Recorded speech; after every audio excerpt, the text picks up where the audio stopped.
Ever notice how the people who insist money can't buy happiness always seem to have enough of it? Funny how that works. They're not wrong, technically, but they're missing the entire point. You're standing in a grocery store, calculator app open, adding up items before you reach the checkout.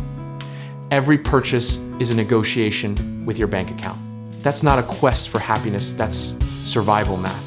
Here's the thing nobody wants to admit. Money doesn't unlock some magical state of eternal bliss. But it does something arguably more important.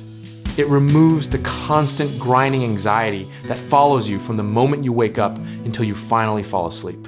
Imagine never checking your account balance before saying yes to dinner with friends. Picture making a doctor's appointment without first Googling if you can afford the copay. That's not happiness, that's the absence of a specific kind of terror. The wealthy reframe the entire conversation by focusing on happiness. It's a beautiful misdirection.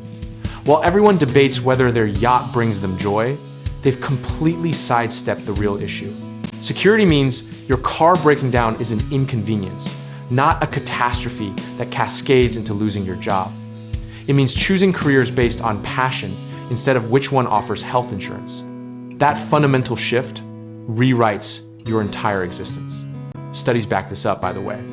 Researchers found that money does improve well-being up to about $75,000 annually, depending on cost of living. After that, additional income shows diminishing returns on day-to-day emotional state. But here's what those studies actually reveal. It's not that money stops mattering after a certain point. It's that once you've covered security, you've already gotten the most valuable thing money can buy. Everything else is just nicer stuff. You know what the opposite of security feels like? It's declining wedding invitations because you can't afford the travel. It's skipping meals so your kids don't have to. It's that 3 a.m. panic about next month's rent. The happiness crowd loves to point at lottery winners who end up miserable. And sure, sudden wealth without financial literacy creates its own problems. But comparing that to generational poverty is like comparing a hangover to starvation. Meanwhile, the same people preaching about money's inability to buy happiness are investing in retirement accounts, saving for their children's education, buying property. They've already secured their foundation, now they're building the penthouse. There's an entire industry built around telling struggling people that contentment comes from within. Gratitude journals, mindfulness apps, motivational quotes about perspective, all useful tools, perhaps, but try meditating your way out of medical debt. The truth is darker and simpler. Money buys options. It buys the ability to leave abusive relationships, toxic jobs, dangerous neighborhoods. It buys time, the one resource you can never get back. Think about how you'd spend your days if money weren't a concern. Now realize that for some people, that's not a thought experiment, it's just Tuesday. That's the game. Security means your mistakes aren't permanent. Lost your job? You've got savings to weather the storm. Started a business that failed? You can try again without losing your home. The wealthy get to take risks the rest of us can't afford. And here's the philosophical twist. Maybe happiness isn't even the right goal. Maybe stability, dignity, and freedom from constant stress are more fundamental human needs. Maybe we've been asking the wrong question this entire time. The system benefits from keeping this conversation focused on happiness. It's subjective, unmeasurable, conveniently spiritual. But security? Security is quantifiable. Security reveals inequality in ways that make people uncomfortable. Watch how quickly someone with money pivots when you bring this up. They'll mention their anxious, wealthy friend, or quote, studies about depression rates among the rich. Exceptions that prove the rule while dodging it entirely.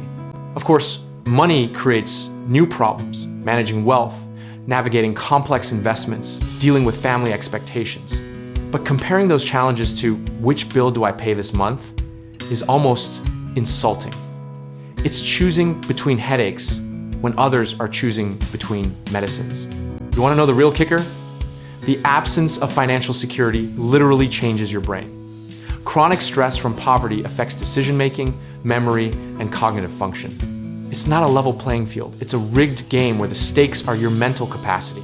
So when someone tells you money can't buy happiness, ask them this: would they trade places with someone making minimum wage? Watch how fast the philosophical discussion becomes very practical very quickly. The conversation should never have been about happiness in the first place. It should be about freedom, opportunity, and the fundamental right to exist without constant fear. But that's a much harder discussion to have. Security doesn't guarantee happiness, nothing does. But it gives you the breathing room to figure out what happiness even means for you.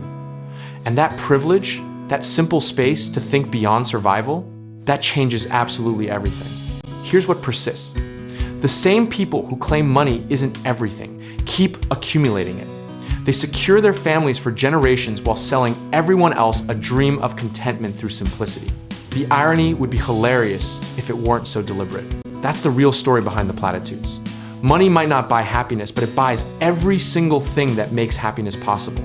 Small difference, massive implications. Tomorrow, we'll probably invent new ways to avoid admitting it.